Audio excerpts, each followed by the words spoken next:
Howdy, folks. Welcome to TwoX Labs. I am, my little nerd heart inside of me is so excited to bring you these two wonderful individuals. I want to welcome Dr. Hinshaw and Dr. Halkett. I want both of you to talk about your research on ADHD and cis girls and cis women, because that's going to be our focus today, all about cis girls and cis women. And my little nerd heart is so happy because I actually referenced Dr. Hinshaw's work in my own dissertation. So I'm just a little tickled. You know, they tell you not to meet your heroes, but too late. Welcome to both of you. Thank you for being here. Can you both talk a little bit about your research and your interest in ADHD overall? So I'm a clinical psychologist and a professor at UC Berkeley, and I also teach at UC San Francisco. And I've been doing this for a long time, and I love to teach, and I love to advocate, and I love to write, and I love to talk, but most of all to do research.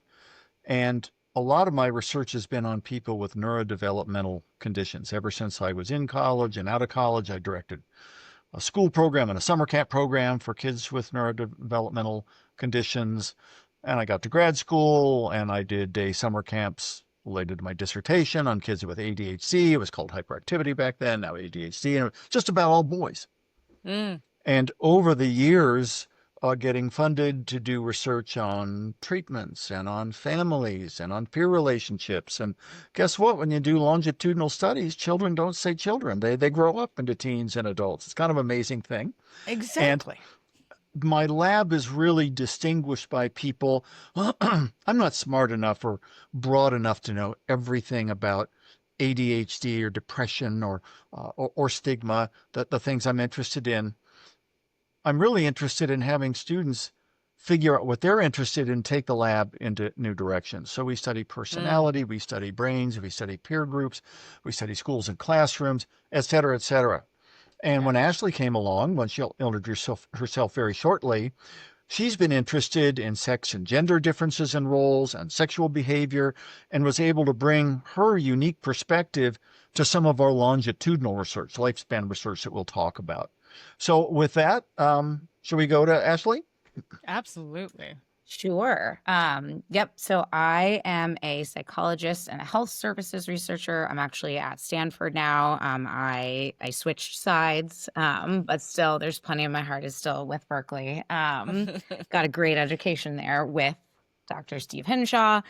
And he's right. I joined the lab partially because I was sort of less interested in ADHD per se and more of this idea of girls and women who had something that has been sort of stereotypically perceived as a male disorder. I've always been interested in, I would say, really cisgender girls and women who are sort of who either do things or like participate in activities that are seen as like cross-gender. So my master's thesis was on sort of gender atypicality in early childhood play activities and preferences and how that affected same-sex relationships in adolescence. And so joining this lab, I was just so excited to be able to look at social functioning and social behavior of these girls. And Steve was kind enough to let me kind of run with that interest. To be frank, it felt a little bit like I was a kid in a candy store with all of the data. If I remember correctly, it really does sound like a kid in the candy store getting exactly to what it was like. Play with all of that fun data. Oh my gosh. I mean, I think, Steve, if I remember correctly, the sexual behavior data, which was immediately where I went to, hadn't even been entered yet, maybe? It was just, well, I think it had been entered, needed to be double checked and needed to be codes developed. So, right. Yeah. Yes. Which really just speaks to all the different lines of research that we have going on in the Hinshaw lab. But so that's where I really got to dive in and focus on for the entirety of my PhD. So happy to talk about that and really excited to be here. I'm just so happy you're here. And Ashley, and you don't have to feel pressured to say yes, but I feel like we need to do a whole 60 minutes just on your masters. Like we need a whole like I'm gonna need you to come back. Yeah, that was a fun one. That was a really interesting sort of how friendships develop sort of in same-sex dyads versus for sort of cisgender boys versus cisgender girls. But that'll be another episode. It's another episode. I'm counting you in for that. So, as you've both already alluded to, you're just gonna help me do my job here. Like, the ADHD research historically almost entirely cisgendered males, presentations from boys to adult men, leading to underdiagnosis, obviously, misdiagnosis in girls and women.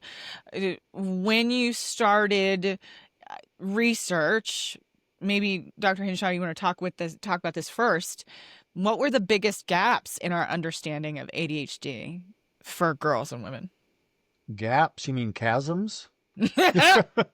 Right. So let's just call it what it is. And I'll kind of go back a notch or two.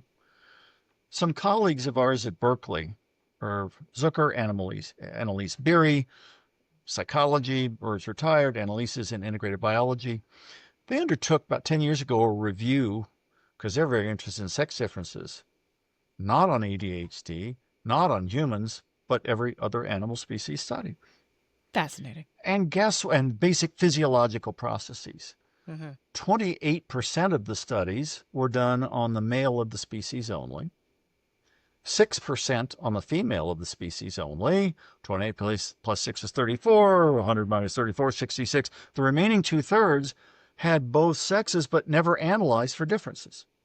Because everybody knows in basic animal research, the male's stable and the gals, the females, have estrus. Those pesky reproductive cycles. I just want to flip the table already. I didn't know I'd be so quick to want to flip the table. So this goes way back in science to basic biases. Females are atypical and they cycle and they fluctuate. Males are stable. And of course, that's, balderdash. So 30 plus years ago, the NIH, National Institutes of Health, says, a lot of women get heart attacks, but our models are based on men. A lot of women, this is in the news just in the last month. Yes. Women's processes to Alzheimer's may be very different from men's, but the research is male normed. So back in 1993, you had to start putting in any application to the government to get funding for medical or psychological or social research. Why you have a balance of sexes and genders, or if you don't, why not? You better have a darn good reason. But even 32 years later, if you read the recent reviews of all the grants, they're still biased towards males. So we're still fighting. So every year. And now you can't even get the funding if it says female menopause. Like we're that 2 months in, it's 2 months to the day. It's gotten hectic, to say the least, chaotic. Yes. So whenever I was a grad student or a young professor at UCLA and then UC Berkeley, want to get samples, and we'd put out advertisements and talk to doctors and schools and boards of education. And for this thing called ADHD, we'd get 95% families of girls applying and of boys applying and a few random girls. And they would be outnumbered in the samples, and we often run summer camps to really get a look at natural behavior. They're really fascinating and fun. And so in 1994, I got bold, and with my current lab back then current lab, said, we're going to write a grant to NIMH to study girls with ADHD in our summer camp settings, where they play softball and they have music classes and art classes, and scores of counselors observe them every day. It's not just one-on-one in a clinic. And we submitted the grant, and they said, that's pretty interesting, but are you really sure this is justified as a scientific topic? So the same kind of bias. And so what you do, no one ever gets a big grant scored on the first time or funded. So rewrote it. And back in those days, you had 25 single space pages to justify the grant. Today, you only have 12 and a half. So in some ways, that was a blessing. made the biggest case possible. And lo and behold, then you'd get the scores on a fax machine so that anybody in the office could see how you've done. And so they percentile all these, and we had a 0.1 percentile. I think we were the top rated grant at NIMH that year. So finally they were wising up. Let's run 3 consecutive summer programs for girls, cisgender girls who are really meet criteria for ADHD, and an almost equal number of same neighborhood, same age, same ethnicity, et cetera, neurotypical girls, and they participate alongside one another in these camps and all sorts of staffs and ratings and observations and tests we do. And I told the families when they came in for orientations before the camps began, we want to study your daughters the rest of their lives. Now that was kind of bold because A, would we get enough girls to even fill up these camps? And B, you only get a federal grant for 5 years at a time. We're going to have to publish a lot of data and show the world this meant something before we did 5 years and 5 years and 5 years, keep getting grants. And we did. It was miraculous in many ways, and a tribute to Ashley and the scores of other staff, hundreds if you add up over the years, and students who combed through the data, ran the programs, do the follow-up assessments. So what we now have is 228 girls, 140 of whom, they were all in grade school when we started, either with a diagnosis of ADHD or pretty clearly not ADHD, although they weren't perfect angels. And over the years, we've got between 93 and 95% of them back for our follow-ups. That's because incredible. we're relentless and because we ran a free camp and we treat families with respect and we write reports for them. And Send so birthday cards, holiday cards. And so Yes. it's the world's largest longitudinal, i.e. lifespan study of girls with ADHD going anywhere. Now, it's not a very big sample, but that's not much credit to us. It shows how little has been done otherwise. Yes. But that percentage of them coming back, it also shows like what it takes in a longitudinal study to cultivate your participants. You got that right. I mean, a longitudinal study is kind of as good as what we call its retention rate, how many you get back. If you get 50% back, you can say, well, those 50% are representative of how they were back at the beginning. But come on. The ones who aren't coming back, there's probably some reason they're not coming back. And so the closer you are to 100%, the more you believe in the data. Yeah. Okay. Beautiful. I just absolutely beautifully put. I think it's a good place to start. So like to kind of understand where the chasm has been and was, especially when you started and continues to be. Right. Ashley, can you talk a little bit about like how you came into it and even maybe how your interest in your master's kind of played into you coming into looking at this data? Yeah, I mean, I think so. I was was just saying about my master's on social behavior. So I was always really interested in social behavior and functioning.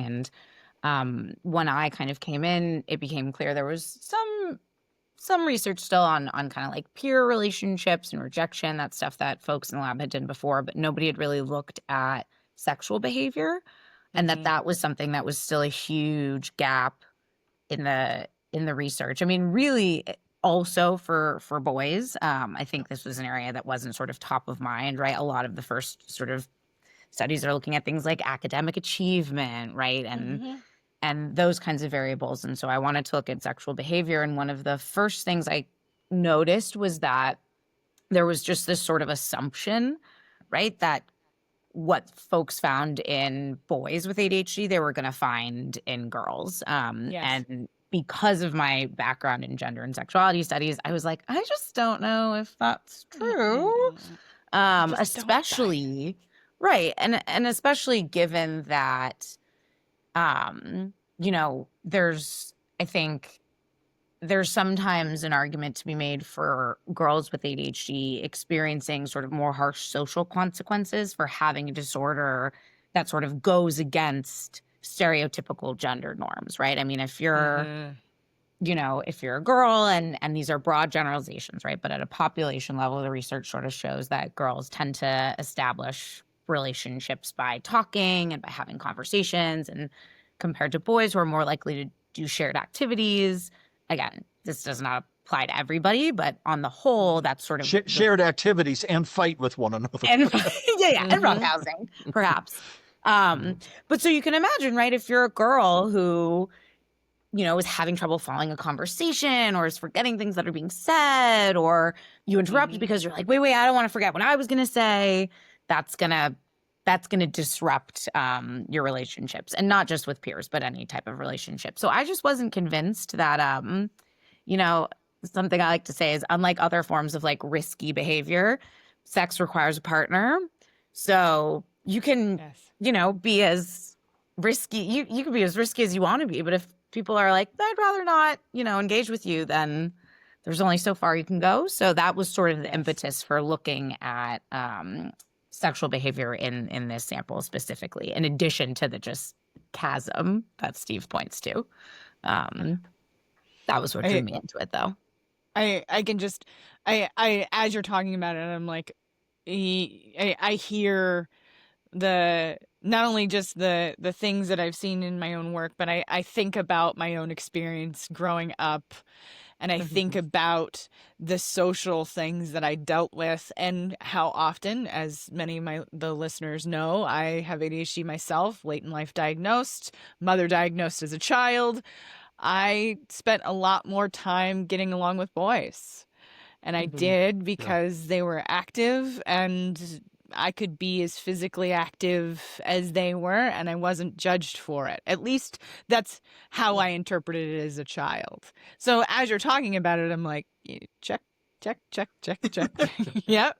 Sounds exactly right. So I think that I kind of want to hear from both of you these key differences that you just kept seeing in how ADHD presents in girls and women versus boys and cis male.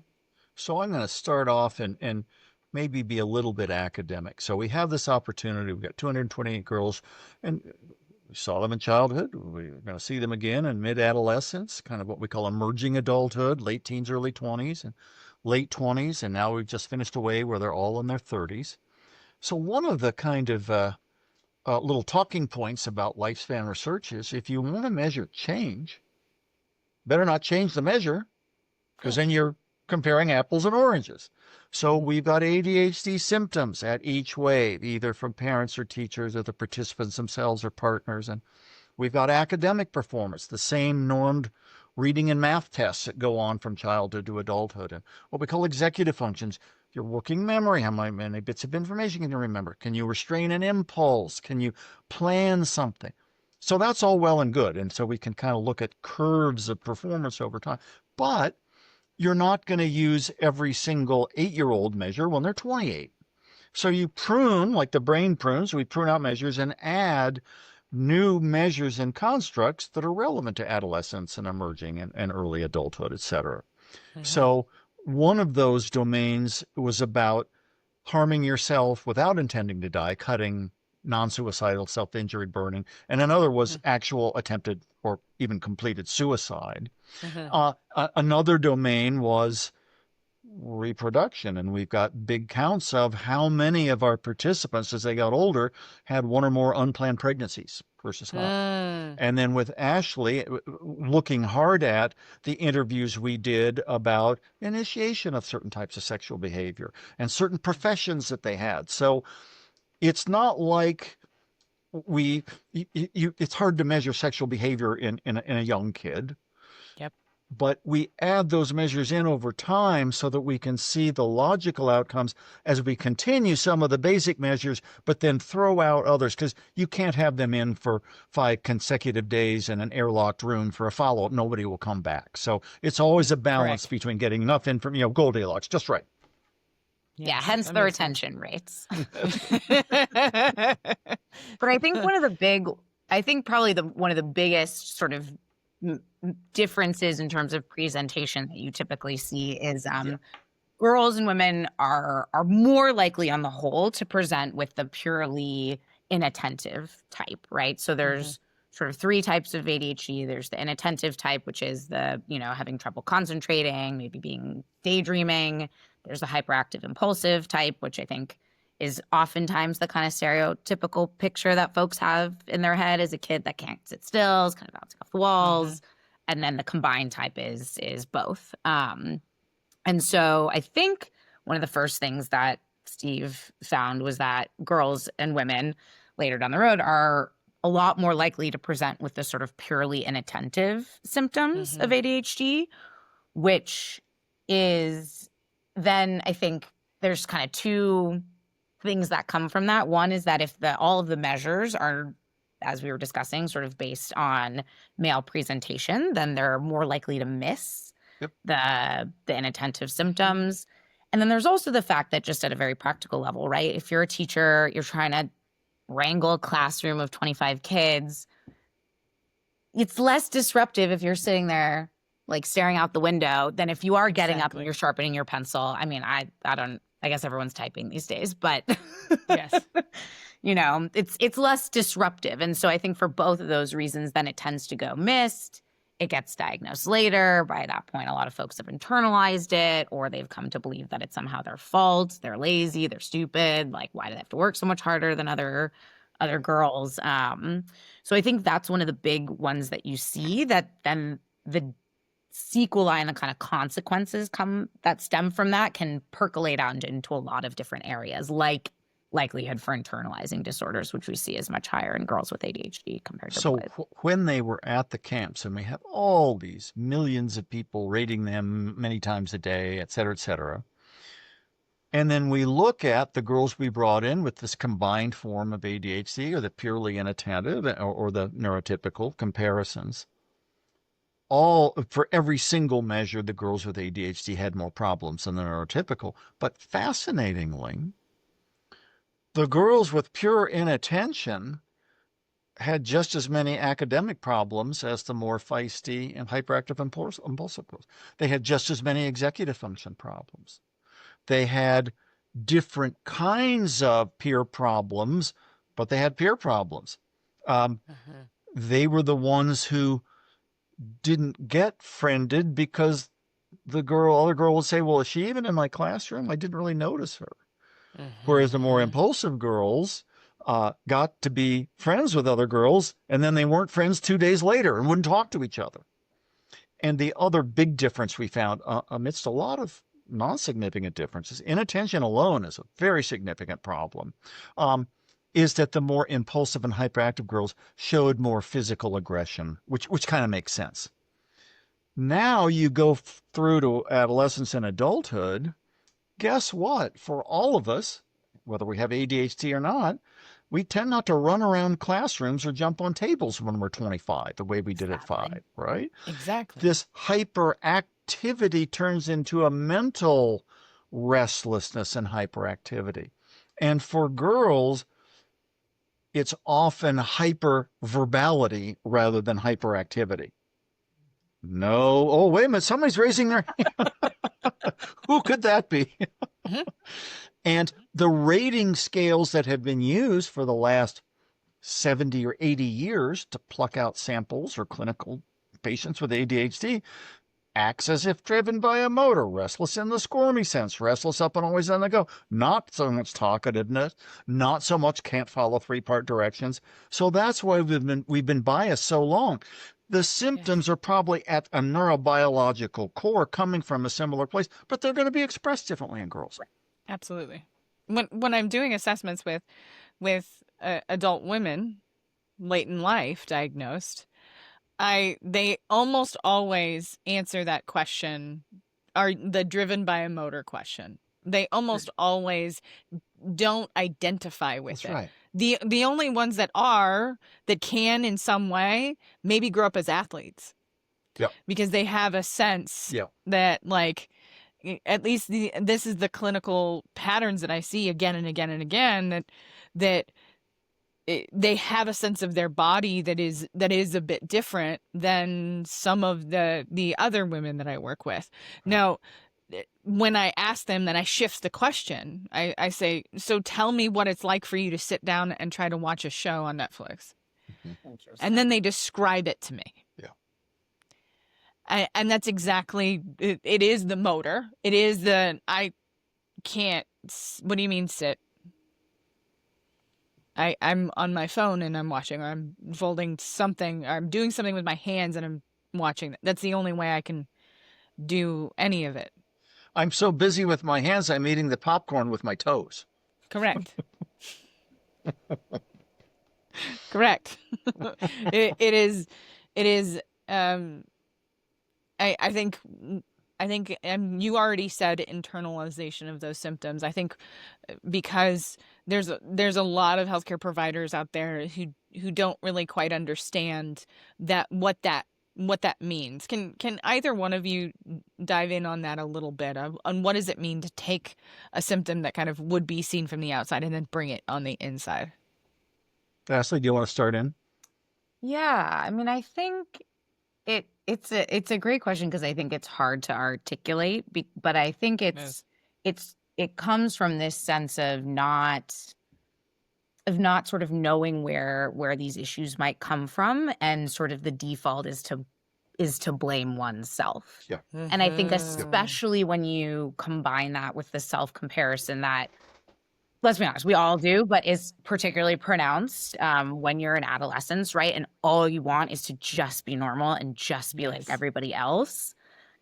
To look around and see that, oh my God, like I'm trying 3 times as hard and I'm still not either, getting the grades that I want, or I'm not keeping the friendships that I've established. And it's so easy for other people, to not have anything to sort of point to, right? It makes sense that then you would sort of take that inward and say, this must be my fault in some way. Absolutely. And then that can lead to feeling depressed, right? And having low self-esteem, or feeling really anxious, right? Okay, I must be doing something wrong. Like I need to be better. And so I think that the perception of these sort of external struggles as one's fault is really kind of at the core of how those things get internalized. At a young age, these girls, they know that they're in fights with their parents all the time. Yeah. They know that their teachers always call on someone else because they'll blurt out the wrong answer. They know that they're the ones not getting invited to birthday parties. And so the symptoms are one thing, but they don't know that ADHD has a genetic liability of 80%, which would be a whole other topic. They think I must be screwed up. There's something wrong with me. And that's internalization. So what are the internalizing symptoms in child mental health? Anxiety, depression, and social isolation. Yes. And this is the pattern we've seen across 25 years now. Boys on average with ADHD, they're at risk for juvenile hall more than neurotypical boys. They're at risk for doing a lot of illicit drugs. Our girls in the BGAL sample are at risk for serious anxiety and depression, very low self-esteem, cutting, non-suicidal self-injury, and it rates 2.5 to 3 times, depending on which measure you use. But in terms of attempted suicide, 3 times the rate of attempted suicide as our neurotypical peers. So that is internalization kind of graphically laid out for you. Yes. I think you're both talking about this relationship that essentially, that I think it's starting to, especially in the ADHD research circles, the clinician ADHD circles, we're talking a lot more about masking. Yeah. And I think essentially what both of you are talking about is all of these things that are underneath that then results in the mask so that you can actually exist in the world without any help. Yeah. And I think it's a really, it also brings up this point about how, going back to this question of like how we measure things, right? Mm-hmm. If you're working and you're hitting the marks and you are, generally you're getting through school, maybe you don't feel like you're doing your best, but if on paper you seem like you're doing fine, then I think it can make it even harder, right? Because you might feel like, no, I I'm underperforming. I could be doing better. But in some ways, if what's coming out on paper is like, you're average, you're fine. It's fine because you're working so hard. I think that can also be pretty invalidating, right? That experience of no, like something's wrong. I'm working really hard. Right. I really should be doing better than it feels like it's coming out on paper, and everybody around you's like, no, you're fine. Like, Ashley, you're and reading remember, my journal. Can you girls are- stop? Like, I'm feeling a little attacked over a here. little too seen. girls are supposed to do well in school. Girls are Yes. supposed to be sugar and spice. Girls are supposed to get along with other people. And these are girls working their rear ends off to get the Yep. the ADHD report card, ABCD. Right? You're inconsistent, but you're not flunking ABC. out. And you've got one or two friends, but they're kind of socially marginalized, maybe themselves.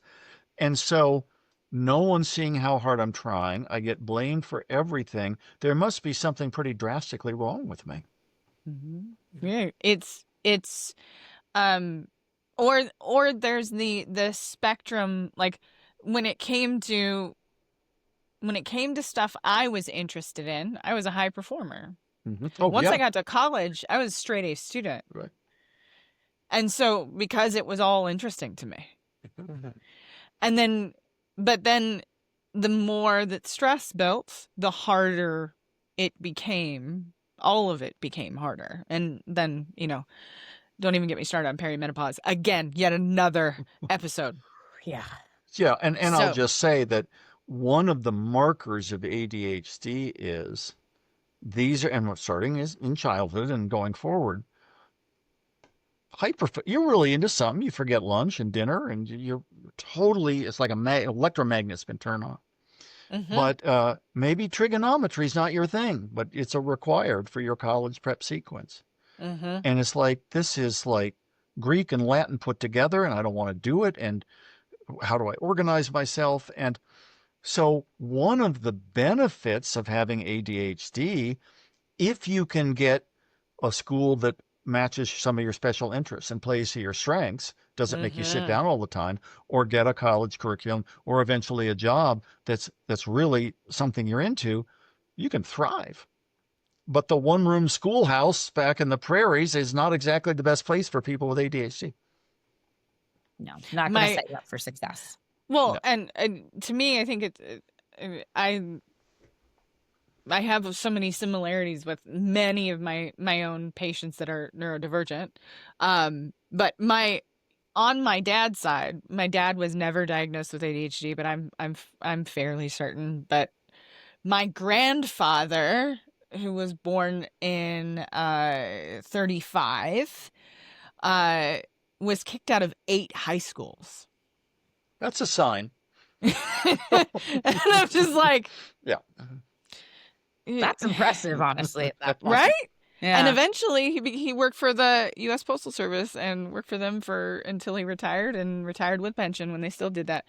But like the if you can find something that you can do and then bring your focus into it, I find that people with ADHD will overperform to prove their worth. And I'm going to make a little comment on that. ADHD is a bad name. It's not an attention deficit disorder. It's not like you don't have attention. It's a regulation of attention disorder as the situation changes. Yep. Algebra to history, walking home versus the soccer field, right? Even on the tests sometimes used to define these executive functions in kids or adults with ADHD, what's the biggest effect? Is it on memory or inhibition? No, it's on any test. The people with ADHD are inconsistent trial to trial to trial. You space out, then you get it, and then you get bored. And so ADHD should be called attention regulation disorder, and is consistent inconsistency, which makes everybody feel like you're not trying. Well, and I was actually going to say, we were talking earlier a little bit, Erica, about this idea of a little knowledge can be a dangerous thing. Yeah. And I think Correct. a misunderstanding of ADHD can also then lead to this idea like, Well, but I've Mm-hmm. seen you get locked into video games, or I've Uh-huh. seen you pay attention Mm-hmm. to XYZ. Yes. So when you're not paying attention to ABCD, that's clearly just that's Uh-huh. laziness, or that's this, right? Because there's this very sort of simplified view of Mm-hmm. ADHD as just an attention deficit. And That's right. so You if de just you facto you just can concentrate on this one thing, you don't have you it. just It's wrong. described and it actually doesn't matter the gender makeup of every couple that I'm working with, where one is neurotypical and one is neurodivergent. Yeah. What you just said is what the neurotypical person says to the Right. neurodivergent person. Right. That's the I conversation. know you can do this. What's the matter with you? Mm-hmm. And And it's the echo from what they've heard their entire life. of course. Absolutely.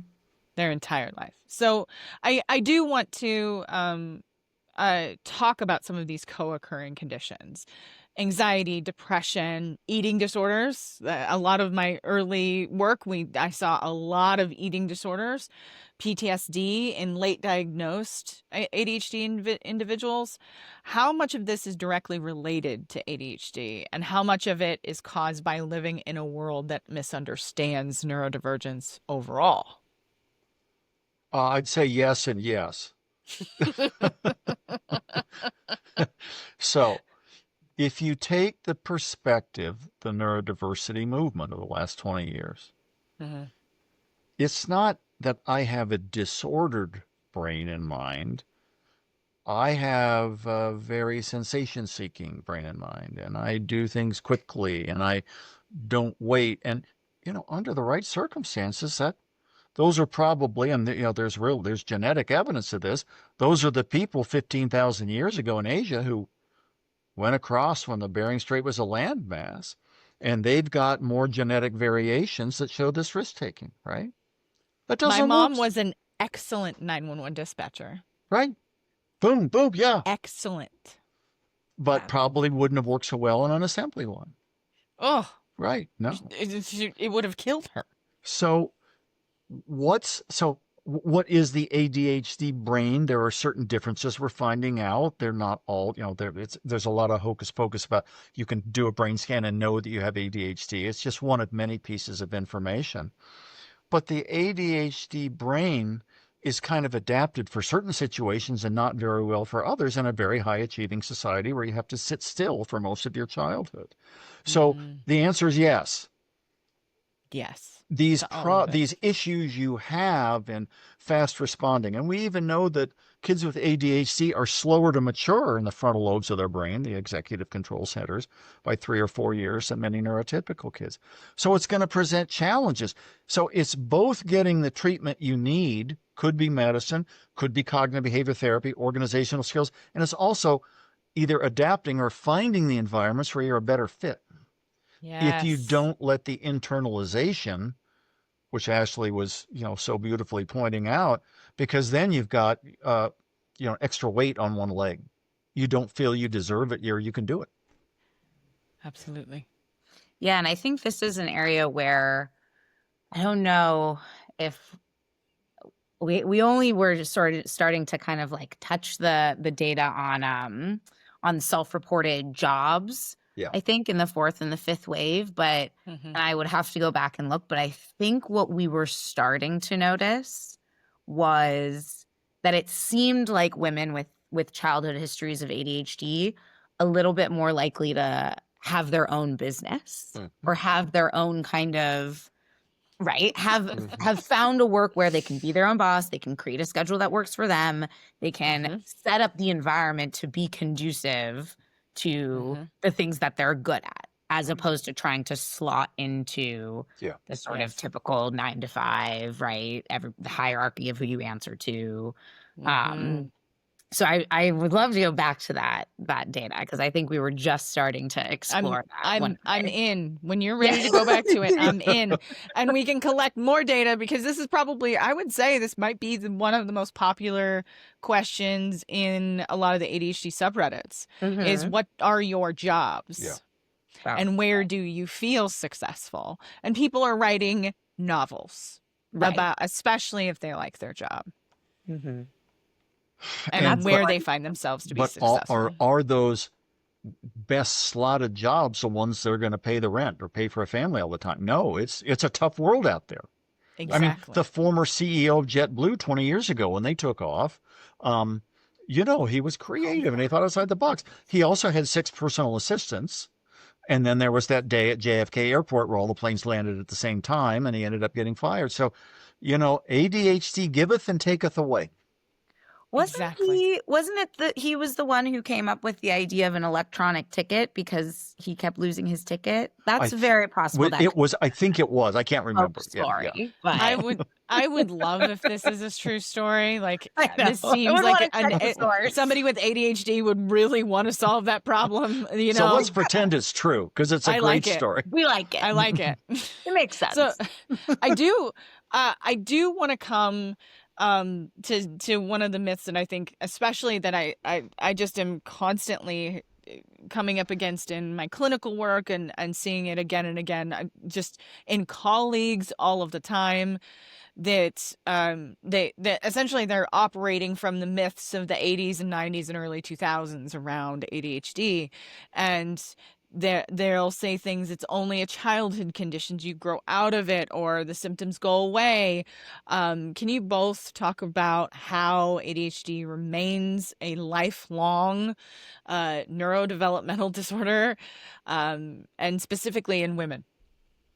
So I'll start off. We did a big treatment study 25 years ago at 6 centers around the U.S. and Canada, about 600 kids, and tried to see which treatments worked best. And we found some interesting things. But over time, as the intensive treatment faded out, because we didn't have the money to do it for 5 years, about a year and a half of the intensive treatment, people got regular community care. And so we could do kind of a follow-up study.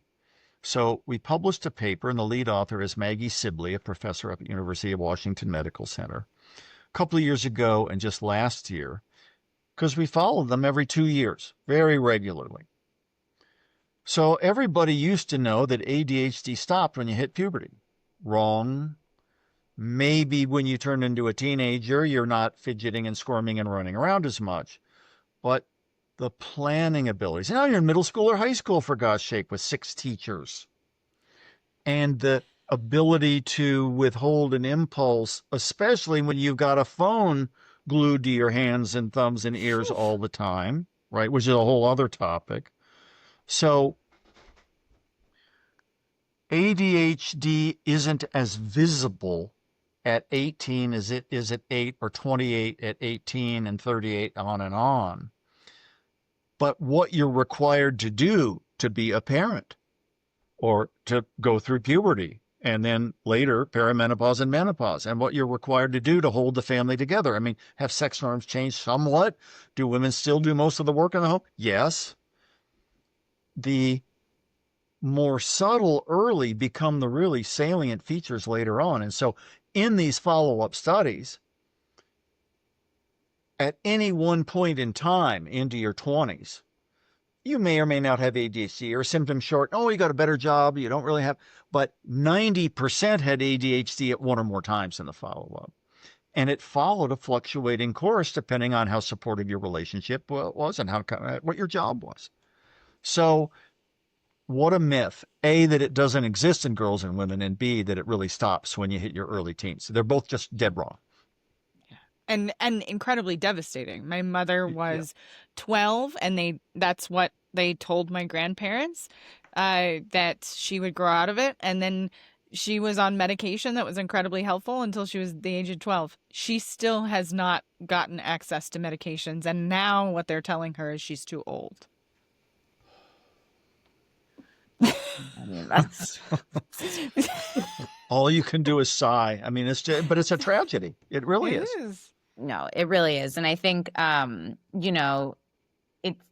it definitely, yes, it persists, even if it's not sort of coming through as clearly, right, as it may in childhood. And I think that's also, it speaks to the sort of the environmental constraints and demands that we place on kids that make the symptoms more obvious than they might be in adulthood. And one of my favorite lines of research that Steve has done was the ADHD explosion in this book about rising rates of ADHD diagnosis. And forgive me, Steve will correct me if I mess this up, but I believe what one of the findings was, with the help of an economist researcher, was that in states where funding for public schools was tied to kids' test scores, you saw rates of ADHD diagnosis skyrocket because schools were essentially incentivized to medicate children and have them be like doing better in this very specific classroom setting. And until it became illegal,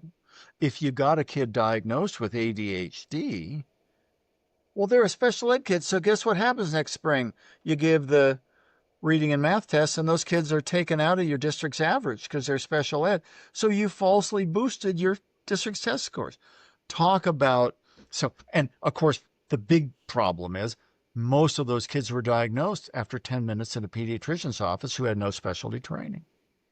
Correct. So it's a bad system. Yeah. And and it wasn't a thought of like, oh, maybe we should get rid of testing for children and tying it to funding. But no, that's not what we thought. That can't be the solution. That couldn't be the problem. No. That couldn't be the problem at all. But I think that kind of thing can contribute then to this misconception that ADHD, kind of dies out as you go into adulthood, right? Because if you're, again, sort of the very, very simplified view, you're like, wait, but the rates are so much higher in childhood and then they go down in adulthood. And it's like, well, no, that if they're artificially inflated in childhood and then you're also missing it in adulthood, right? It makes it look like there's this sort of desistance of ADHD when they're, even if it changes in the way it manifests, it doesn't mean it just goes away. Right. So I do want to shift just a bit to specifically hormonal fluctuations and how ADHD intersects across the lifespan, such as puberty, pregnancy, and perimenopause. Well, what we don't know, we know that those hormonal fluctuations occur regularly in the life of women over time. What would fill many, many libraries is what phases of the regular menstrual cycle, and then with the shifting of them with perimenopause, well, after childbirth and perimenopause and menopause, directly influence ADHD symptoms. And the data we have from a couple of labs just now getting published, it's been kind of a no-go zone for research until very recently, is, and it varies somewhat across different samples, it's the few days before ovulation that are really tricky, and then when you're on the downslope, a few days afterwards, that most of the cognitive and emotional problems occur. Now, we don't want to go back to the old days of stereotyping. When I was growing up, well, no woman would be president. Well, we still haven't had a president in the U.S. for other reasons because, she's a raging a lunatic, so many days of the month. But there's no doubt that the sex hormones that fluctuate, especially in women, are related to emotion and cognition.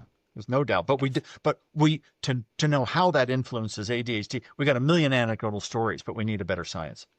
That was literally just what I was going to say. I think, and one of my anecdotal stories is that I was working with a woman who actually didn't have a diagnosis of ADHD before we got started, and then did, and then started medication, said like she felt like she'd been in prison her life. That's a whole separate story. But she asked me at some point, she was like, I think that I've noticed this sort of difference in my symptoms and severity for, based on cycle. And what do you know about that? And I was like, it's a great question. Let me look into the literature. And it was basically like,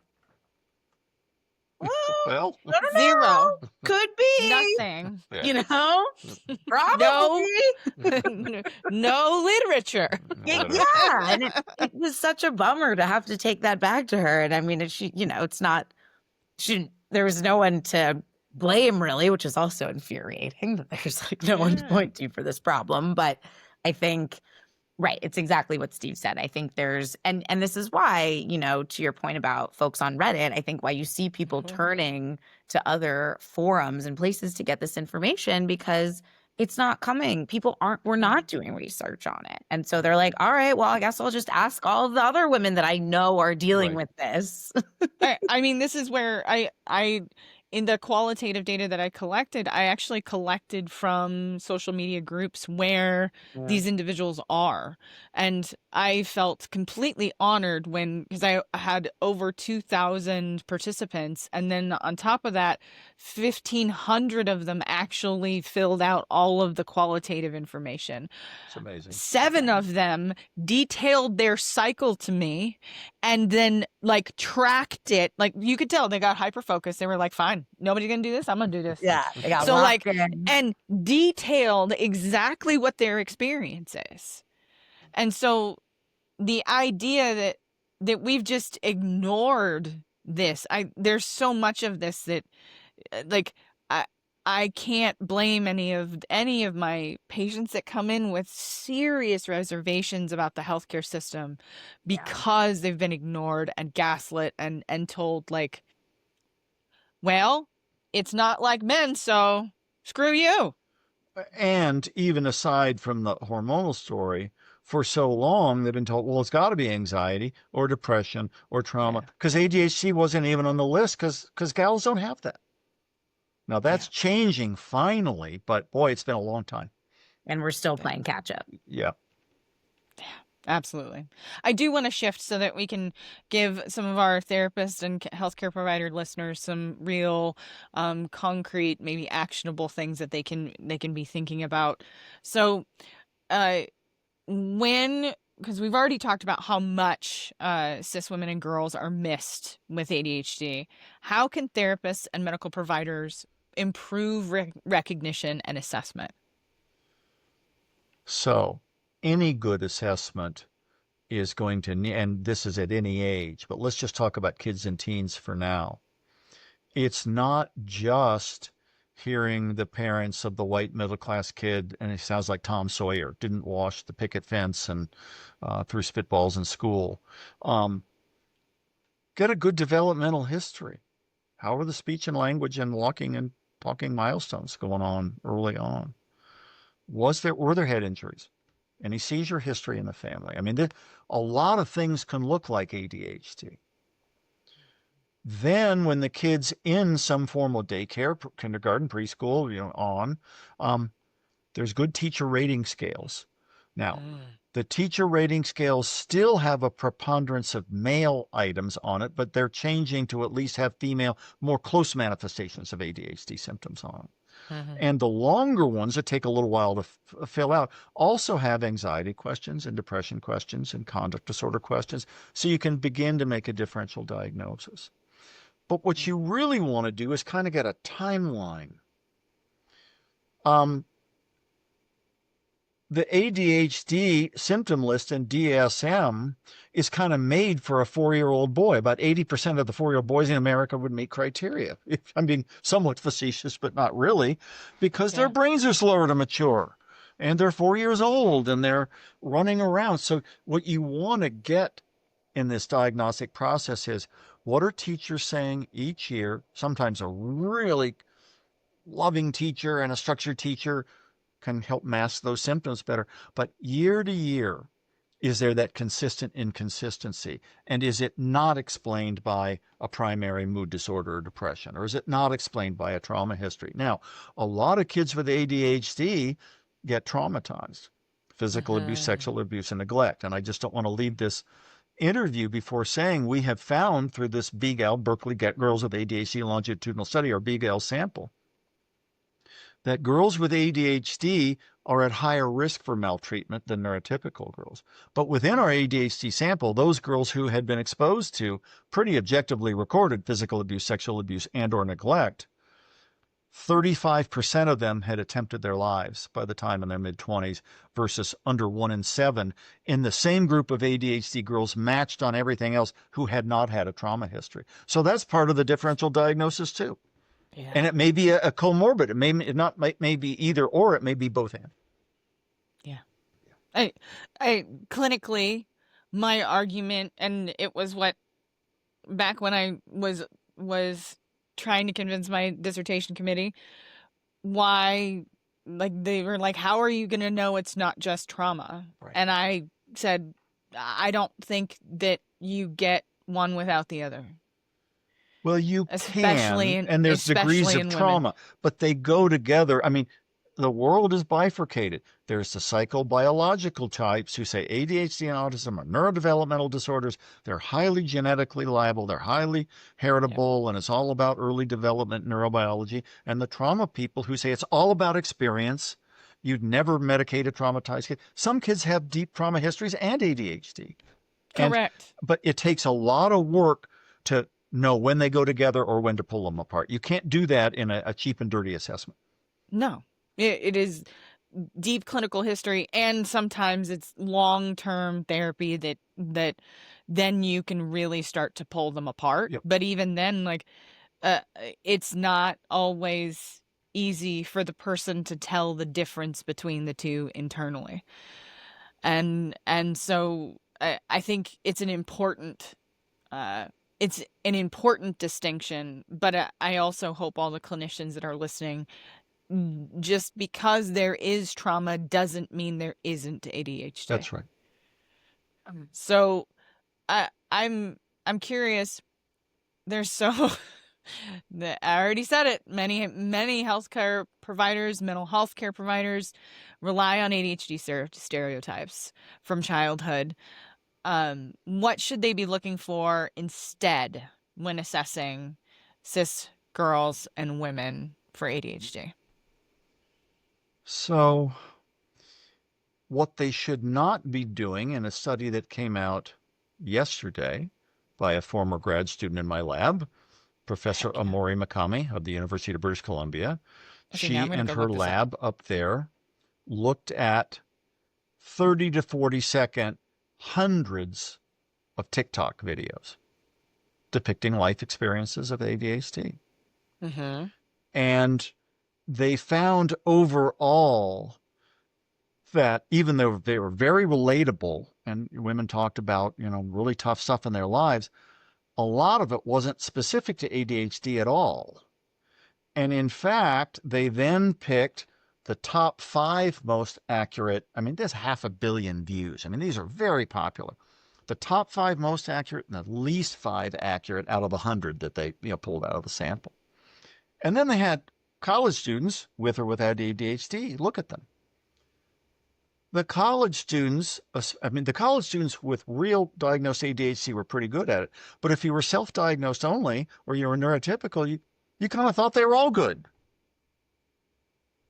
And a lot of the creators of these were in the market to sell fidget spinners or their coaching thing. And so it's real. I mean, the TikTok phenomenon is a way for women to find a place online to join with other women and see examples and bond, but also a place that's full of misinformation and not distinguishing what's ADHD and what's addiction and what's depression. And so it just came out, and they called me, and I got quoted in the New York Times about it today, and so did Maggie Sibley up at Washington. It's so many things in our social world, social history. We deny something, and then all of a sudden, no, it's really there, and then we overshoot the mark, and then we kind of find the actual truth somewhere in between. So we're in the overshooting place right now, don't we? Oh, we love black and white thinking. We love all or nothing. Yeah. Yes, we do. Humans we're all are reductionists at heart. That's right. Mm-hmm. Well, it makes things simple, right? And I think this is some of the difficulty with, if you're a clinician trying to get the right diagnosis, is that we're also set up in a medical and healthcare system that doesn't necessarily incentivize or reward spending the time, doing the work. That's right. Really seeing the nuance, talking to like collateral sources, right? Talking to parents, talking to friends, talking to partners. Once you've moved into more kind of like adulthood, partners are also really good sources of information, I think. How many times have you heard qualitative data not taken as seriously as quantitative data? I mean, this is even though I think you could make an argument that it is harder to analyze qualitative data. It's really hard to do it right.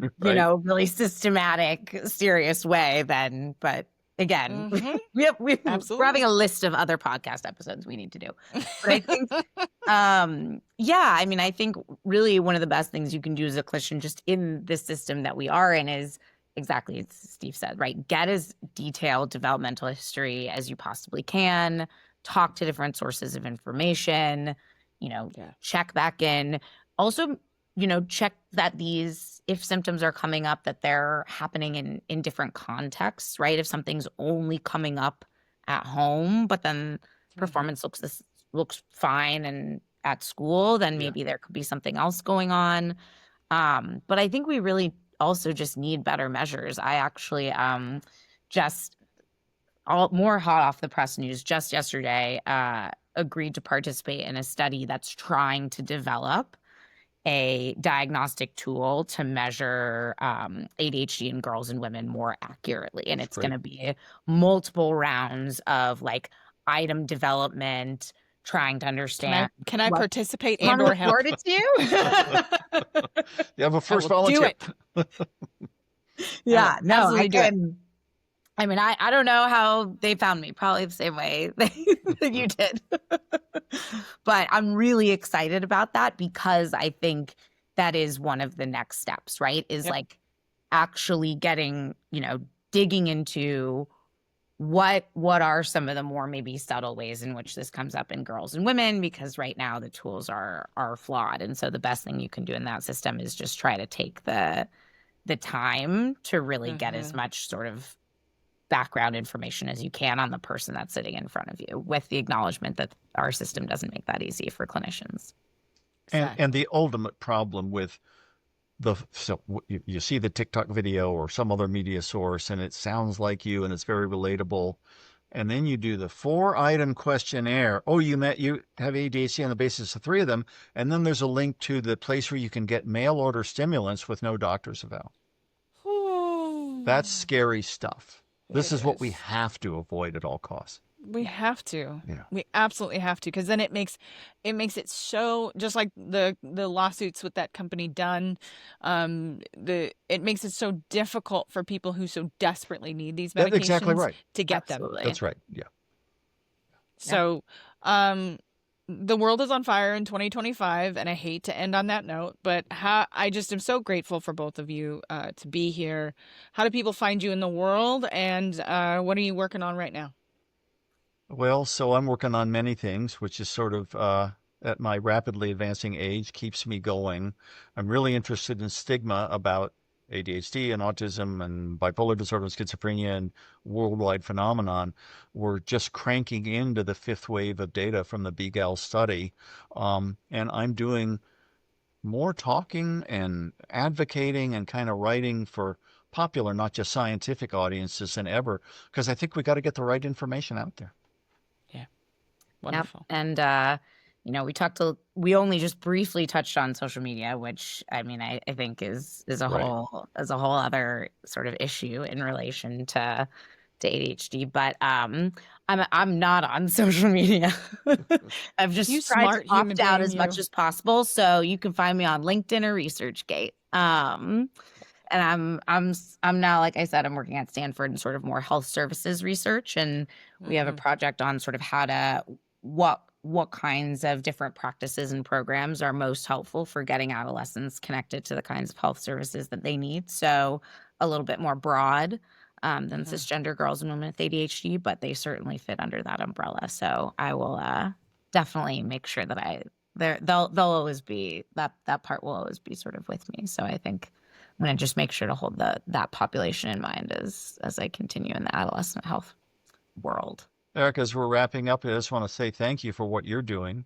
Yeah. And the advocate you've become. And we just, in this world of misinformation and disinformation and chaos, the truth has to win out. Yes. It has to. That's how it's the way I've been thinking about it is that how scientists and medical providers can continue to fight is to put factual information out. That's right. No matter how we can do it. That's right. And so y'all are in the fight. I'm in the fight. We can do this. Even but the days that we need a nap, go take a nap. Yeah. Remember that you're not doing it alone, and that means that some days you can take a nap, and then on other days when other people are napping, you can keep fighting. That's right. That's the best part of being part of a community. Again, thank you both for being here, folks. Thank you for listening all the way to the end. If you want a CEU for this, you got to join the membership, and you never know, you might get some extras along the way from us at 2X Labs. Y'all have a wonderful week, and we'll see you next time.